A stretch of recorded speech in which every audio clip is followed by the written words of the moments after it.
अस्सलाम वालेकुम व्यूअर्स, मैं हूं समीना पाशा। उम्मीद है आप लोग खैरियत से होंगे। व्यूअर्स, कुछ हम खबरें अपडेट्स लेकर इस व्लॉग में आपके सामने हाजिर हैं। जनाब, खबरें आज सबसे इंपॉर्टेंट खबर यही है कि वज़ीर आला खैबर पख्तूनख्वा सुहेल आफरीदी साहब ने जी फाइनली हलफ उठा लिया है और तमाम तर कोशिशों, रुकावटों और तमाम तर हर्डल्स को अबूर करते हुए फाइनली वो खैबर पख्तूनख्वा के 30वें वज़ीर आला बन चुके हैं। तो ये एक तारीख रकम हुई है। क्यों तारीख रकम हुई है इसके बारे में आपको बताते हैं। इसके साथ साथ जनाब आज बहुत सी अहम खबरें इसके अलावा भी हैं। इमरान खान साहब का ट्रायल जो है तोशाखाना 2 का वो ऑलमोस्ट मुकम्मल हो गया। इमरान खान साहब से एक बहुत अहम मुलाकात कल भी और आज भी हुई है। इसमें क्या कुछ हो सकता है, क्योंकि दूसरी तरफ हम देख रहे हैं अफगानिस्तान के बॉर्डर पर हालात स्टिल कशीदा हैं। इसके साथ साथ जी ये भी एक हैरान कुन बात है कि जो ये मुरीदके का वाक़या है उसके हवाले से जो चीज़ें सामने आई हैं, उसके ऊपर जो अपडेट्स हैं और जो रिएक्शंस हैं वो काफ़ी कुछ अजीब व गरीब से हैं। इसके ऊपर भी बात करते हैं। आपसे रिक्वेस्ट है कि चैनल को सब्सक्राइब कर लें अगर अभी तक सब्सक्राइब नहीं किया।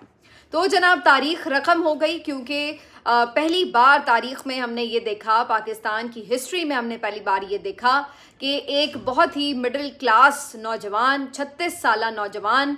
जिसने एक स्टूडेंट पॉलिटिक्स की और वहाँ से उभरता हुआ वो वज़ीर आला के मनसब तक जा पहुँचा है। सुहेल खान आफरीदी, जो कि एक कबायली जगह से ताल्लुक़ रखते हैं और जिनके बारे में बहुत से खदशात थे कि शायद उनके रास्ते में इतनी रुकावटें खड़ी की जाएंगी कि वो वज़ीर आला ना बन पाएँ। लेकिन जनाब इश्क़ इमरान में मुब्तला एक वज़ीर आला आ चुका है और जो सुहेल आफरीदी का वज़ीर आला बनना है वो एक बहुत दिलचस्प अमर इसलिए है कि हम पहली बार ये देख रहे हैं कि कोई शख्स जो कि टूटे जूतों में हो, जिसके पाँव गुबार में अटे हुए हों, जो यार दोस्तों के साथ महफिल में नीचे ज़मीन पर बैठकर खाना खाता हो, जो कहीं पे मिट्टी की जगह पर भी बैठ जाता हो और जो बिल्कुल 5 लाख रुपए जिसकी आप कह लें कि टोटल असासे हों, जो किराए के मकान पे रहता हो और जिसके पास ना कोई गाड़ी हो ना कोई बंगला हो। तो ऐसा वज़ीर आला हमने तो पहले नहीं देखा, लेकिन आज ये तारीख रकम हो गई है। एक नौजवान जो कि एक गरीब नौजवान था, वो आज किस तरह से इस मनसब तक पहुंचा है, तो इस बात ने नौजवानों को एक अलग से तहर्रुक दे दिया है। और आज जो हलफ बर्दारी की तकरीब थी उसमें जो मनाजिर थे वो इस बात की अक्कासी कर रहे थे कि सुहेल आफरीदी का वज़ीर आला मुंतखब होना इन नौजवानों के लिए किस कदर उम्मीद की किरण है। उनको एक तो इस बात की खुशी है कि उनके साथ पला भड़ा, खाना खाता, चलता फिरता, खेलता एक लड़का किस तरह से वज़ीर आला बन चुका है। तो दूसरी तरफ ये बहुत से उन नौजवानों के लिए भी उम्मीद है कि जो ये समझते हैं कि पाकिस्तान के नौजवानों को पॉलिटिक्स में आना चाहिए, तो वो भी किसी मकाम पर पहुंच सकते हैं, ना कि मौरूसी सियासत वाले ही सिर्फ बड़ी बड़ी कुर्सियों और बड़े बड़े ओहदों पर विराजमान हो सकते हैं। तो इस लिहाज से जो एक जोश जज्बा था वो दीदनी था। आज जब सुहेल आफरीदी पहुंचे गवर्नर हाउस तकरीब के लिए, तो उन्होंने इमरान खान की तस्वीर उठाए हुए थी और पुरजोश नारेबाजी थी पंडाल में। इस कदर रश था और ज़्यादातर जो ये पंडाल था वो ISF के नौजवानों से भरा हुआ था और इनके नारे इमरान खान के हक में थे, इनके नारे ISF के लिए थे, इनके नारे सुहेल आफरीदी के लिए थे और इसके साथ साथ ये नारे लगा रहे थे कि हम लेके रहेंगे आज़ादी। तो एक अलग ही आज माहौल था। इस किस्म की तकरीब हमने वैसे कम ही देखी है जो इस कदर जज्बाती किस्म के माहौल में हुई हो। अगरचे कुछ बदनज़मी भी थी, क्योंकि कम अज़ कम जब हलफ उठाया जा रहा था उस वक्त खामोशी होनी चाहिए थी, एक तरतीब और नज़्म होना चाहिए था कि सुकून से हलफ उठाया जा सकता। लेकिन इस कदर शोर था, इस कदर रश था और इतनी धक्कम पेल थी कि उसमें ठीक से अल्फाज तक नहीं सुनाई दे रहे थे उनके हलफ के। लेकिन नौजवान इस कदर जज्बाती थे कि वो लगता है कि किसी की सुनने के लिए तैयार ही नहीं थे। और इस पूरे एटमॉस्फेयर से जो गवर्नर साहब हैं जी फैसल करीम कुंडी, वो भी खासे यानी डिस्टर्ब से नज़र आ रहे थे। लेकिन बहरहाल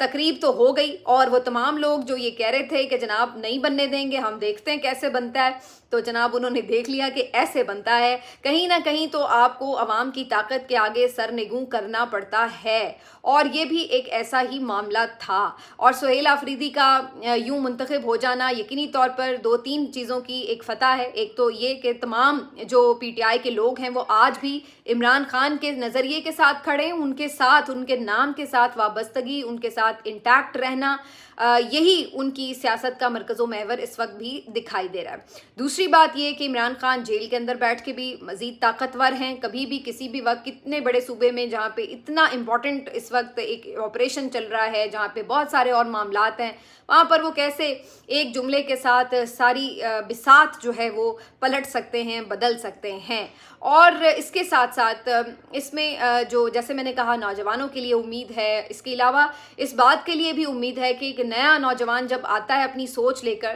تو وہ یقینی طور پر ایک جذبے سے سرشار ہے، تو وہ بہتر انداز سے اپنے صوبے کے لوگوں کی خدمت کرنے کے لیے تیار نظر آئے گا۔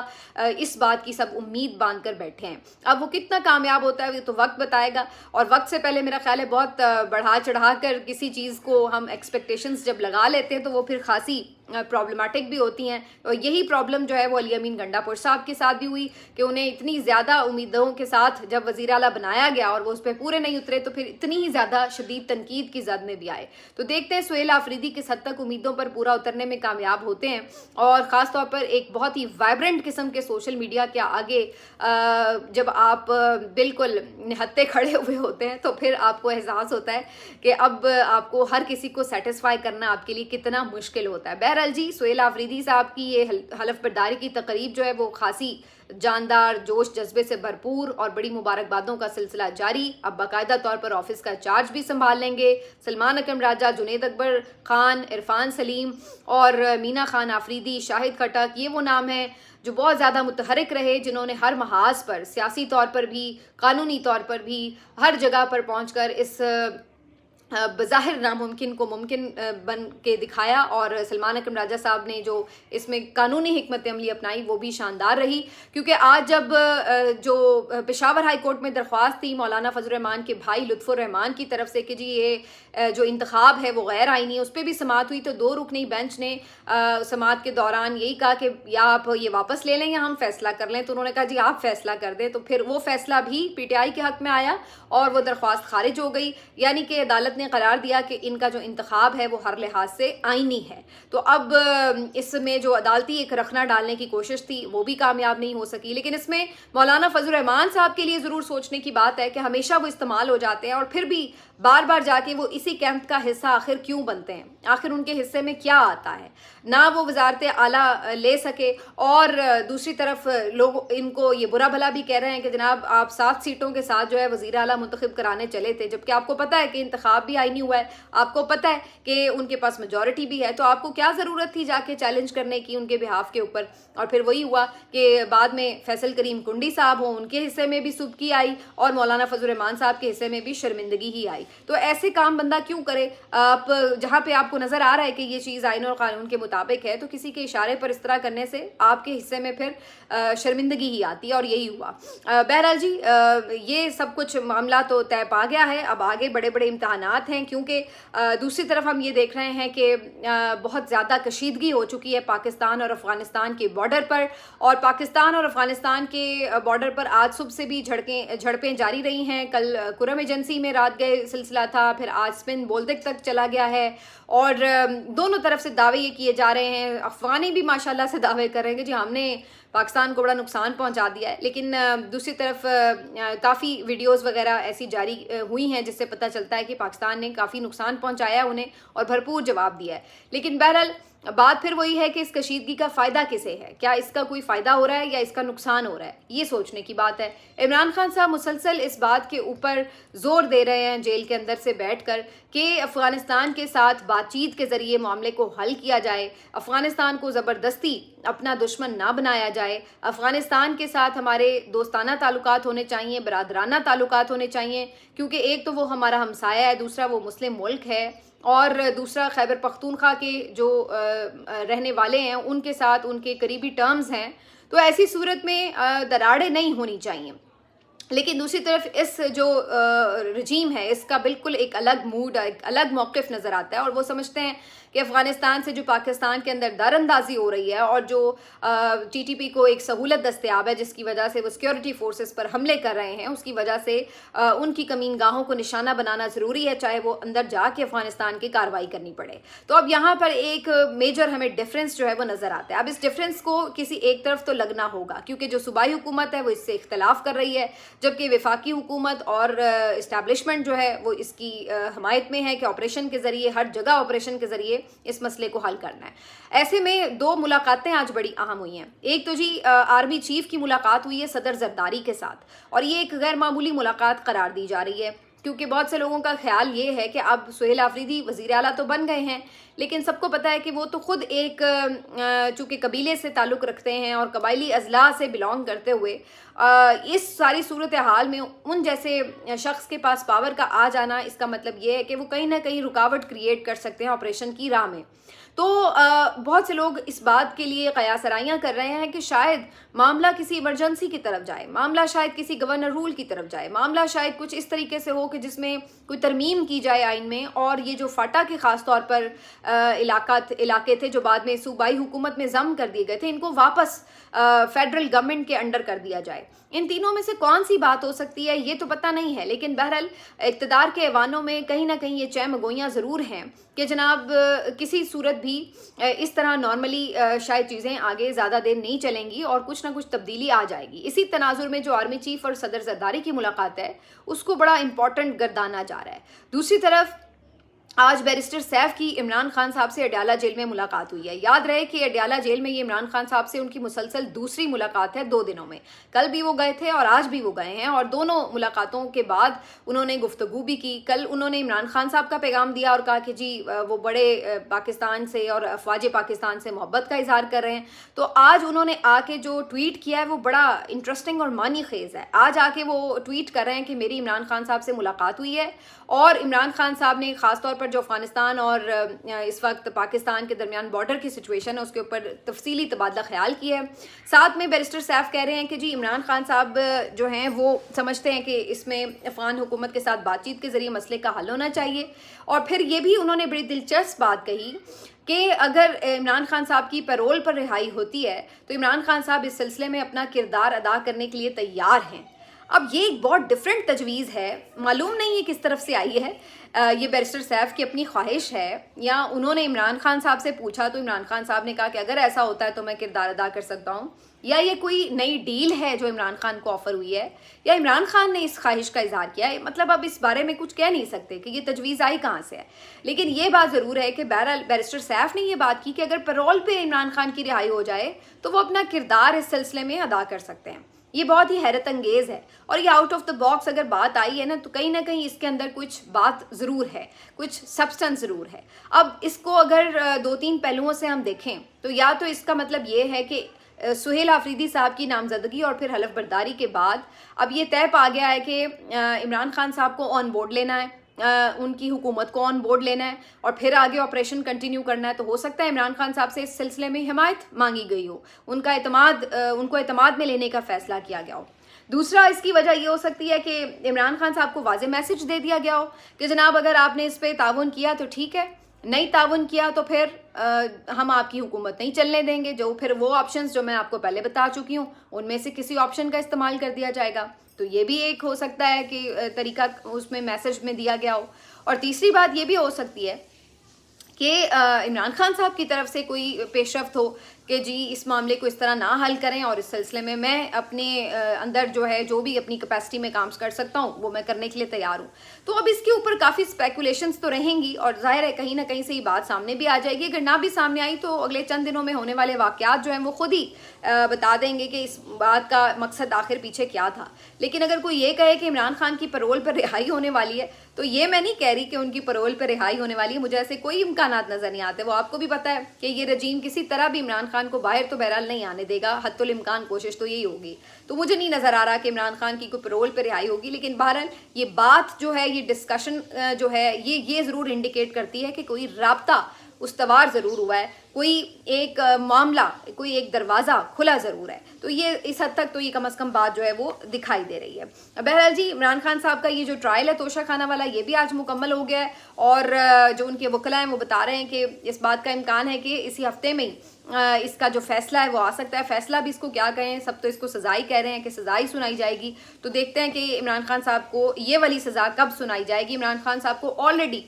कई सज़ाएं सुनाई जा चुकी हैं, जिनमें साइफर केस में उनको सज़ा सुनाई गई थी 10 साल, फिर तोशा खाना में उन्हें 7 साल की कैद की सज़ा सुनाई गई थी, फिर अलकादिर ट्रस्ट केस में उनको 14 साल की सज़ा सुनाई गई। इसके अलावा इद्दत केस में भी उनको 7 साल की सज़ा सुनाई गई थी और अब ये तोशा खाना 2 केस है जिसमें इमरान खान साहब को आगे सज़ा सुनाने जा रहे हैं। तो ये मेरा ख्याल है कुल मिला के कोई 5वीं सज़ा हो जाएगी जो इमरान खान साहब को सुनाई जा रही है। बहरहाल आज के दिन जो एक इम्पॉर्टेंट इस हवाले से डेवलपमेंट है वो तो सबसे ज़्यादा यही थी कि ये जो मुलाकातें इसमें क्या है, लेकिन एक चीज़ जो है वो उसके ऊपर मैं ज़रूर आपसे मज़ीद भी बात कर लूँ। अच्छा, ये जो पाक अफ़गान सरहद वाला मामला है, इसमें ये भी मैं आज बताऊँ कि ISPR ने आज ये बताया कि जी पाक अफ़गान दोस्ती गेट पर भी हमला किया गया तालिबान की जानिब से और उसका भरपूर जो है वो जवाब भी दिया गया है। अब आ जाते हैं जी इसकी तरफ के जो मुरीद के में वाक़या पेश आया है उसके ऊपर क्या मुतज़ाद खबरें आ रही हैं। जैसे मैंने आपसे कहा कि ये खबरें कल से गर्दिश कर रही थी कि जी सोशल मीडिया पर क्रैकडाउन किया जाएगा, जिन्होंने भी इस वाक़े से मुतालिक जो है वो फेक न्यूज़ फैलाई।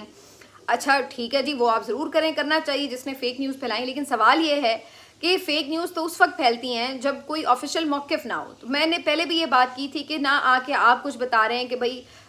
कितने लोग उनके शहीद हुए, कितने आपके पुलिस एहलकार शहीद हुए, कितने आपने लोग ज़ख्मी उठाए हैं, कहाँ मुंतकिल किए हैं। जब आप कुछ आके तफसील फराहम नहीं करते तो फिर हर कोई अपने तौर पर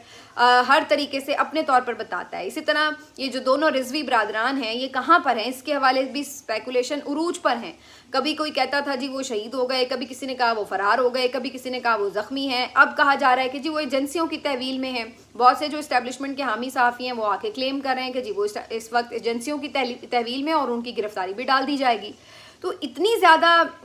जो एक आप कह लें कि ये सारी सर्कुलेट करती हैं अफवाहें, उसकी वजह यही होती है कि कोई ऑफिशियल मौक़िफ़ सामने आके दे तो पता चले कि जी ये एग्जैक्ट खबर है। अब रिजवी बरादरान का तो खैर पता नहीं है, लेकिन एक जो हैरत अंगेज़ बात है इसी खबरें देने के हवाले से वो ये कि समा न्यूज़ पर एक प्रोग्राम चला जो कि रोड शो था और उस प्रोग्राम में मुरीद के वाला जो इंसिडेंट है उसको कवर करते हुए जब वहाँ पे जाके यानी शाहिदीन से बात की गई तो ये कहा जा रहा है कि जी यहाँ पर हुकूमत ये कह रही कि जी हमने किसी को कुछ कहा ही नहीं, यानी पुलिस का मौक़िफ़ तो ये है कि जी हमने नहीं किसी को शहीद किया, ना कोई ऐसी बात है। और वहाँ पे जो यानी शाहिदीन है वो इतनी खौफनाक फिगर्स बता रहे हैं। ईदी के जो रज़ाकार हैं उन्होंने बताया कि जी इन्होंने सैकड़ों लोग शहीद किए हैं और लाशें जो हैं वो पुलिस अपने साथ ले गई है, पता ही नहीं है कि जी वो लाशें कहाँ लेके गई है। हाँ, हमने कोई 150-100 के करीब जो ज़ख्मी हैं उनको अस्पताल में मुंतकिल किया, ये वो कह रहे हैं। दूसरी तरफ एक एनी शाहिद है वो तो और ही बड़ा फिगर बता रहा था कि पता नहीं कोई 500-600 बंदा मार दिया है और प्ले ग्राउंड स्कूल का था वो भरा हुआ था लाशों से और फलां जगह पे ये थी। ये तमाम चीज़ें मुमकिन है गलत हों, मुमकिन है फेक न्यूज़ हों, लेकिन अगर ये ऐसा है तो फिर इनके ऊपर क्रैकडाउन क्यों नहीं हो रहा। ये कैसे हो गया कि वहाँ पर जो समा टीवी है उसका एडिटोरियल बोर्ड जो है वो बगैर किसी तहकीक के इसी तरह ये चीज़ें जो है वो ऑन एयर जाने भी दे रहा है। और दूसरी तरफ आप हमें ये बता रहे हैं कि जो अकाउंट्स बात कर रहे हैं जी उनके ऊपर जो है वो क्रैकडाउन होगा, तो या तो फिर उधर भी आप क्रैकडाउन करें, एक बात। दूसरी बात ये कि इसके पीछे एक पॉलिटिकल एंगल भी है कि आखिर ये कैसे मुमकिन है कि समा न्यूज़ जो कि अलीम खान साहब का चैनल है, जो कि ख़ुद इस हुकूमत में वज़ीर हैं, उनके चैनल के ऊपर जो है वो इतनी बड़ी चीज़ें इस तरह से चल रही हैं इस वाक़े से मुताल्लिक। तो इस पर भी बहुत सारे सवालिया निशान अपनी जगह मौजूद हैं कि क्या ये कोई इंटरनल जो टसल है उसका हिस्सा है, क्या इसके ऊपर क्या पंजाब गवर्नमेंट जो है उसके ऊपर कोई दबाव डाला जा रहा है, या पंजाब गवर्नमेंट की तरफ से कोई मोहसिन नकवी साहब के ऊपर बर्डन डालने की कोशिश है। ये तो अब बात ज़ाहिर आगे खुल के सामने आएगी तो पता चलेगा, लेकिन बहरहाल ये काफ़ी तशवीशनाक और हैरान कुन था कि समा टीवी के ऊपर किस तरह से ये प्रोग्राम चल गया जिसने इस वाक़े की इस तरह से कवरेज की और वो तमाम चीज़ें ऑन एयर भी गई। یہ ایک اور حیرت انگیز بات ہے کہ جو پنجاب حکومت ہے وہ ٹوٹلی اس کے اوپر خاموش ہے. ان کی طرف سے اس کے اوپر آ کے کوئی وضاحت نہیں دی جا رہی. اگر بھائی آپ سمجھتے ہیں کہ یہ آپریشن ضروری تھا, اچھا کام کیا ہے, تو پھر آپ آ کے کریڈٹ لیتے ہیں کہ جی ہاں ہم نے بہت اچھا کام کیا, جی ہم نے سڑکیں کھلوا دی, لوگوں کو تنگ کیا ہوا تھا, یہ انتہا پسند جتھا تھا, ہم یہ نہیں کرنے دیں گے. جو مطلب ان کا ایک طریقہ کار ہے. مریم نواز صاحبہ تو ایک جوس کے ڈبے کا کریڈٹ لینے آ جاتی ہیں. تو بھائی اگر آپ نے اتنا ہی کوئی زبردست کارنامہ انجام دیا ہے تو اس کا کریڈٹ لینے کیوں نہیں آ پائے؟ اور اگر یہ کوئی ڈس کریڈٹ ہے تو تب بھی آپ کا پتہ تو چلے نا کہ بھی آپ آ کے اس کے اوپر موقف دیں کہ بھی ہمارا کوئی تعلق نہیں ہے, بھی یہ وزارت داخلہ نے کیا کچھ بھی ہے. تو اب یہ سارا کچھ, یہ جو خاموشی ہے یہ بڑی معنی خیز ہے کہ ان کی طرف سے کچھ بھی اس کے اوپر جو ہے وہ آ کے خاطر خواہ موقف نہیں دیا گیا اور اس کے اوپر ٹوٹلی چپ سادھ لی گئی ہے اور کوئی بات نہیں کی گئی. تو یہ تمام چیزیں جو ہیں عجیب ہیں, اور ظاہر ہے پاکستان کی جب سیاست ہوتی ہے تو اس طرح کی چیزوں کا کوئی نہ کوئی مطلب ضرور ہوتا ہے. اور پھر کسی بھی چیز کو آپ جسٹ اس طرح نہیں کہہ سکتے کہ جی یہ ہو گیا, یہ ایسے ہو رہا ہے. جہاں پہ ایک ایک لفظ کنٹرول ہو رہا ہو وہاں پہ اتنی بڑی بڑی چیزیں یوں آن ایئر چلی جائیں, یہ بات کوئی ہضم نہیں ہوتی. ملتے ہیں آپ سے اگلے ویلاگ میں, اپنا خیال رکھیے, اللہ حافظ.